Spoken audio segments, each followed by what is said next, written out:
White Soul, and this is my review of Raw on the 14th of April. It was a totally good show, and of course, with the news that happened last week, SmackDown apparently was recorded too late to do too many changes. So they said Raw was going to be a tribute, and I'm glad they didn't overdo it. I think they did just the right amount of tribute to the Ultimate Warrior. The show starts off with all the superstars on top of the entrance ramp, all lined up, and they're all standing in appreciation. Lots of them are wearing Ultimate Warrior t-shirts. Usos have got like half Warrior face paint. Good little tribute. Then they show just an amazing video package. WWE, this is where you shine. Your production values are second to none. This was an amazing tribute, and I'm so happy you did it. It was just what the fans needed to see. And then they did the standing silently for the 10 bells. And then this was pretty much it for the Warrior. They'll just show like little videos through the night of just Warrior's greatest moments, and I think this is what we needed. Just a nice refresh of his career, what you want to see, all his positive moments. Okay, so the show actually kicks off with Alberto. Well, actually, sorry, before that, they announced that there will be a King of the Ring match through the show. Just the first round matches, where we'll talk about them later, but we've got Swagger versus, off the top of my head, who was it?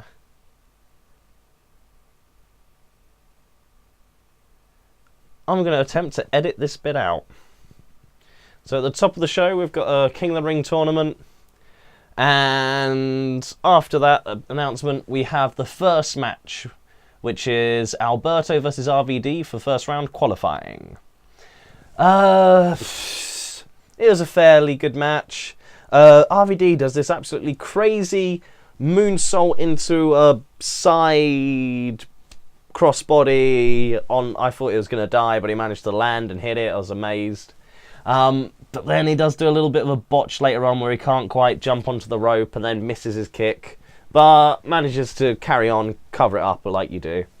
But a good back and forth match, and then RVD gets the victory. Well, it's only his second night in, third night is on SmackDown.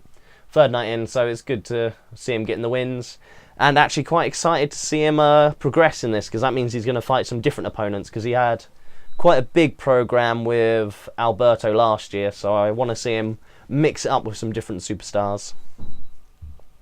They let us know that Daniel Bryan is off on honeymoon.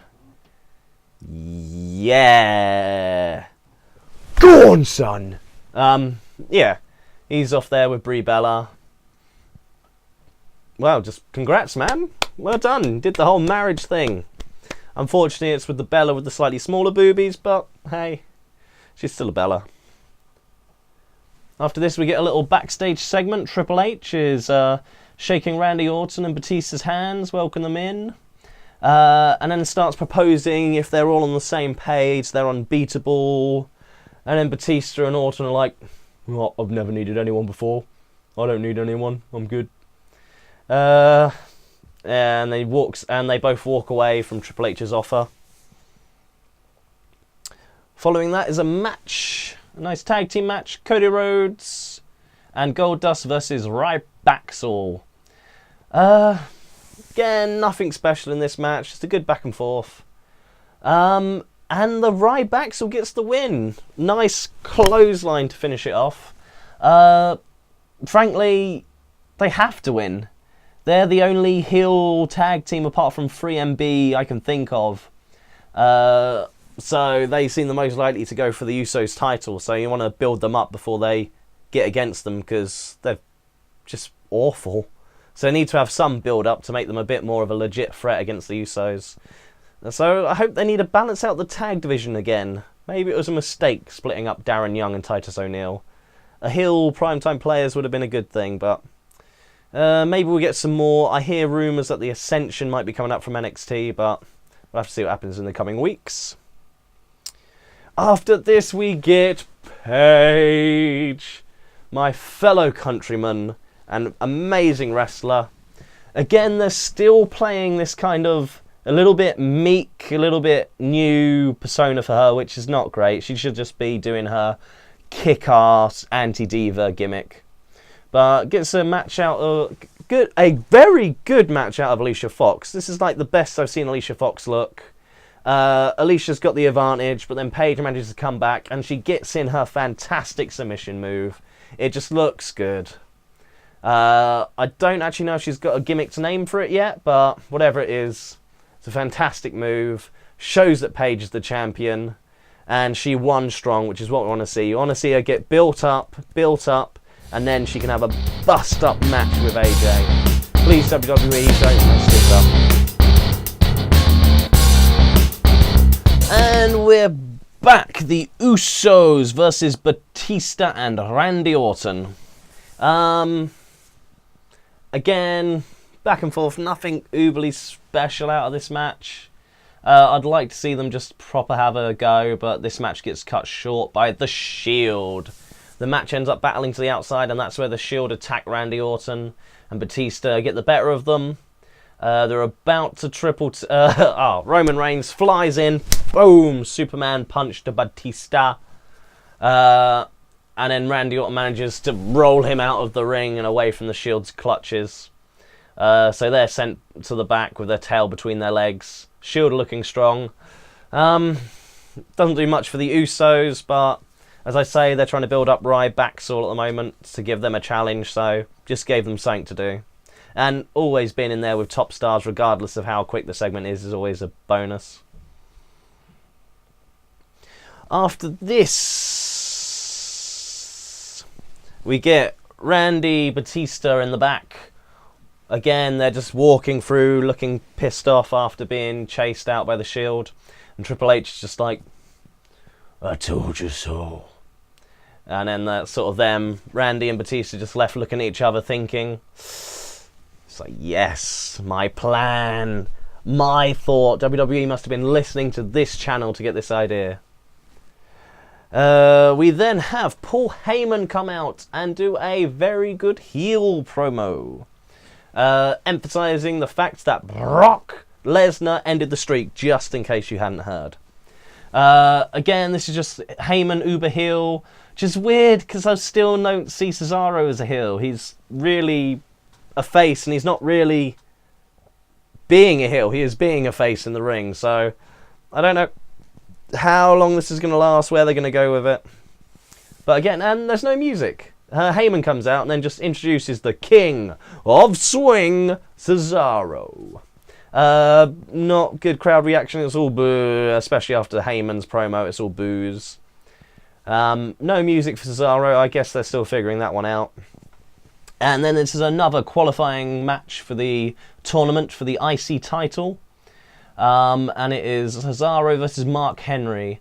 I was expecting to get a little bit more of a show of power from Cesaro here, but it just showed a nice tenacity. Of course, he tried matching strength with Mark Henry and just can't do it. You can't beat Mark Henry in strength. Rolls out to the ring. Heyman is on to plan B. And it's literally just Cesaro hammering elbows, forearms, European uppercuts. Just anything he can do, just beating down a Mark Henry, making him unstable. Off the top with some more flying European uppercuts. And eventually then just gets the neutralizer, hits it on Mark Henry for the victory. Which means we are going to get Rob Van Dam versus Cesaro. I believe this is going to be on next Raw. The tournament's going to continue. It doesn't, because SmackDown, we've got a match that sort of doesn't fit with the tournament. So I'm assuming this is just going to go right back to Raw next week. We'll get the next round. But yeah, this was a good solid match. Cesaro getting the win is what we need at the moment. Build him up. And yeah, I really look forward to RVD and Cesaro. Let's see how Cesaro does against someone of a very different style. Backstage, we get Brad Maddox, still alive, who knew? He's just being a little bitch for Triple H. Triple H is basically going, go find the Shield. Tell them they're in a match. Can I tell them who their opponent is? No. And that's it. That's why he's still here. And he randomly got involved in the Battle Royale. That doesn't make any sense in storyline terms, because we haven't seen him wrestle since he wrestled Ryback. Yeah. Stupid. Don't know why this is here. Pointless. Then we get Alexander Ruthers. Gets called out by his handler. Russian lady. Damn hot. Damn hot. But her voice annoys me. But yeah, again, this is just an absolute squash match. Xavier Woods gets murdered. I do like Rusev's up on the shoulder into a swing and slam move. Good. And with him, he makes the camel clutch look good, the accolade. And just his absolute blank no-sell face just makes him look intense. And doing it on, what is her name, the woman? Forgot to write it down. Okay. Blonde Russian woman. Whenever she goes, crush him, that's when he goes off and does his thing. R-Truth gets in the ring, gets in his face. She calls him away. R-Truth looks on Xavier. Crush him. Delivers a nice kick. And again, just beat down. Again, just build him up. Build him up. He's a new character. We'll see how he does. I want him... Again, this is something they still have not done with Big E Langston. Given him an actual feud. Something to get his teeth into. I can see whoever wins this tournament, I assume Cesaro, is going to win the title off Big E, and then Big E's in trouble.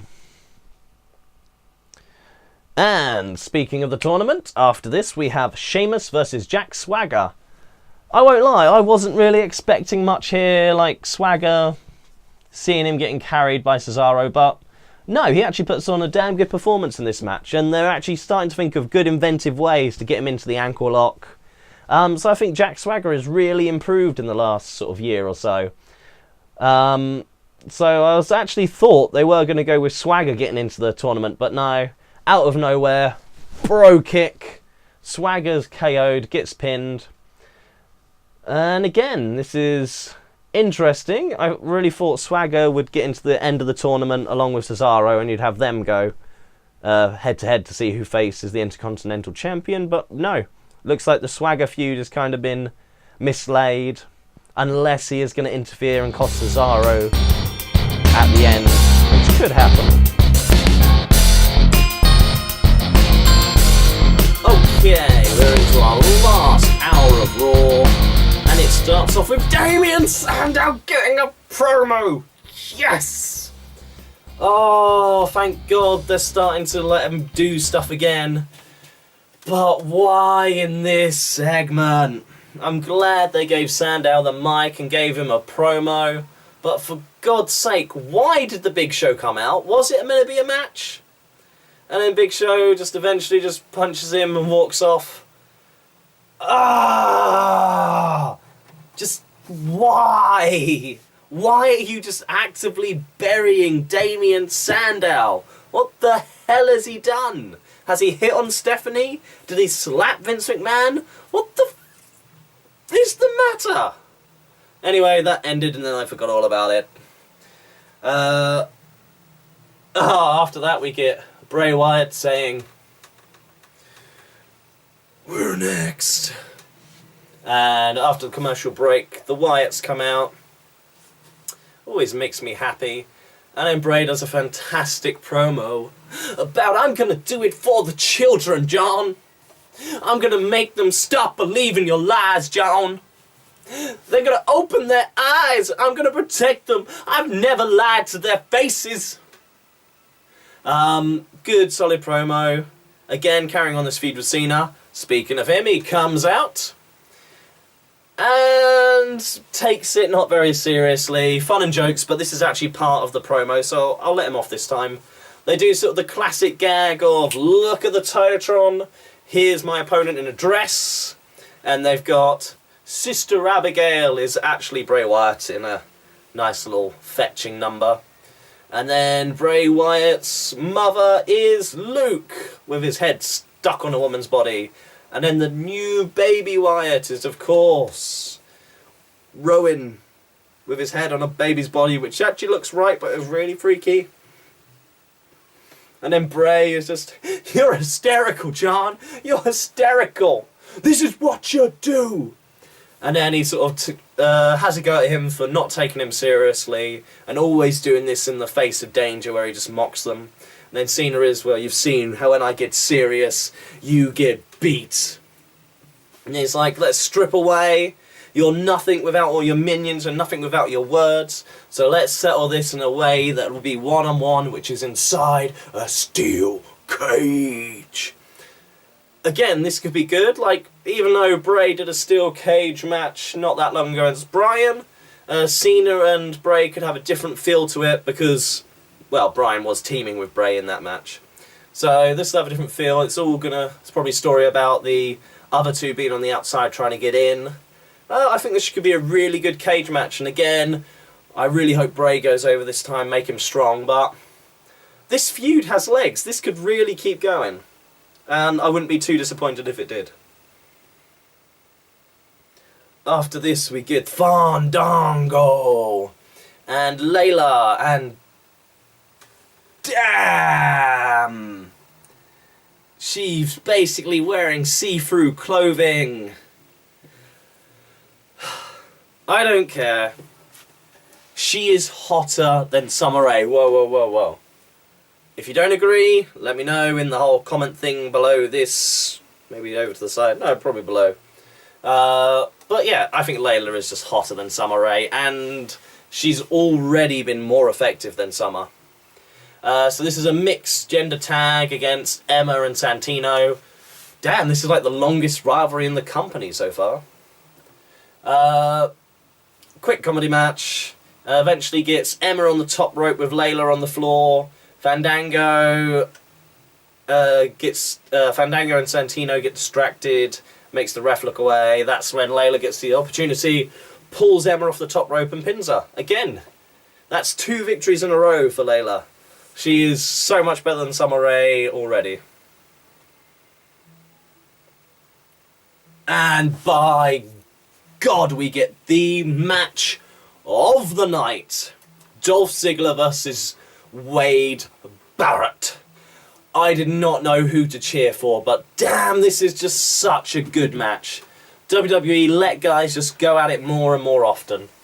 Barrett seems to be so happy to be back in that ring, and of course Ziggler is always willing to show off. These guys just did some fantastic moves, back and forth, hope spots. This is wrestling.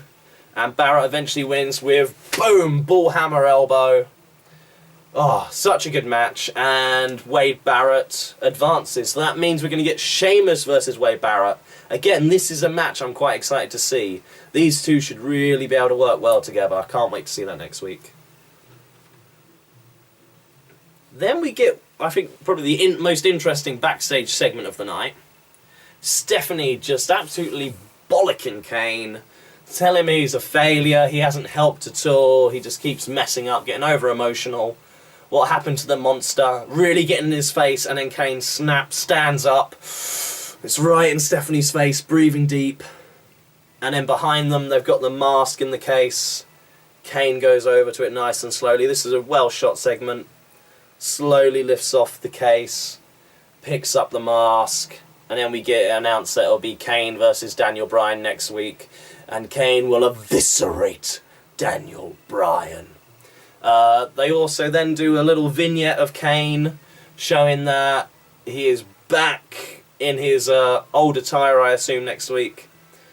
And just showing a video of all the people he's destroyed over the years. So I'm hoping there's going to be some heat to this match next week, Daniel Bryan versus Kane. They've had good matches in the past, and if Kane's doing a really serious match, this could be good.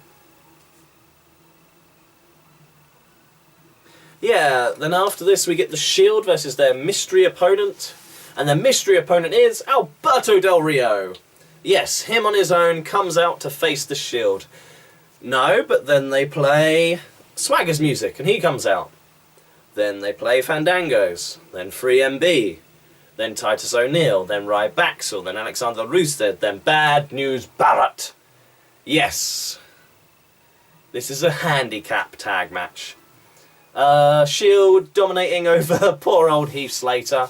It starts off in a quick bit of a brawl. Heath gets pulled in the rings. Everyone bows out. Shield have the ring in control. Heath then starts the match and just gets beaten up. Eventually they get the advantage and all the heels just tagging in and out. Overwhelming Seth.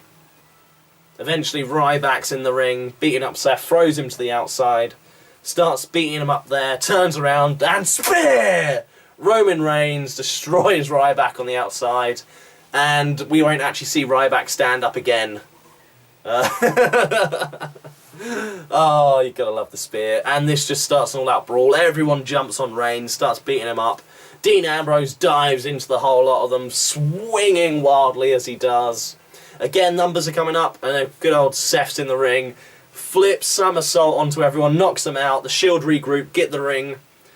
But despite it being the Shield in the ring, they're still overwhelmed by these odds. They keep fighting up every now and then, but keep getting knocked back down. And then the storyline I wanted to happen happens. We hear it. Boom, boom, boom. Evolution is a mystery. Evolution.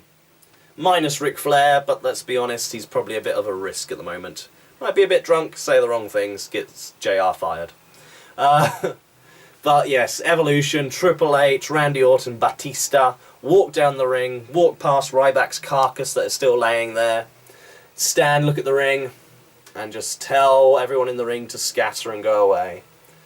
Then the three men descend upon the ring, the Shield are down, get in there, and the Shield revive, they're fighting, but they're just too battered and beaten.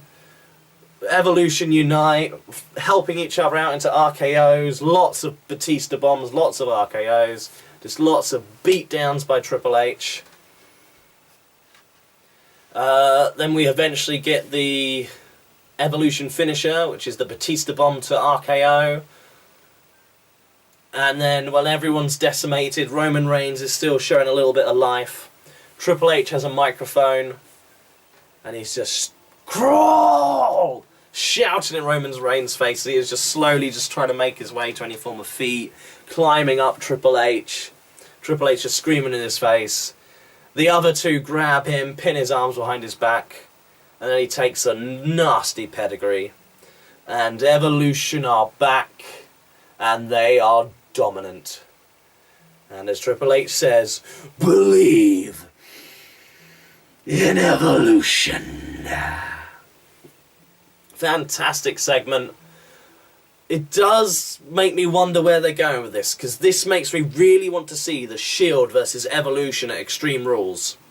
And I don't know where that leaves Daniel Bryan and the title. They could have this Kane thing spill out into a title match. But that seems weird, because Randy Orton's owed a rematch, and Batista kind of owed one for not being put in the match he was expected.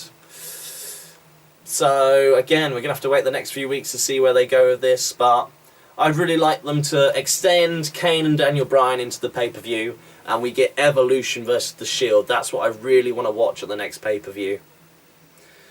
But that is everything, and until Friday, have a good week, and TTFN.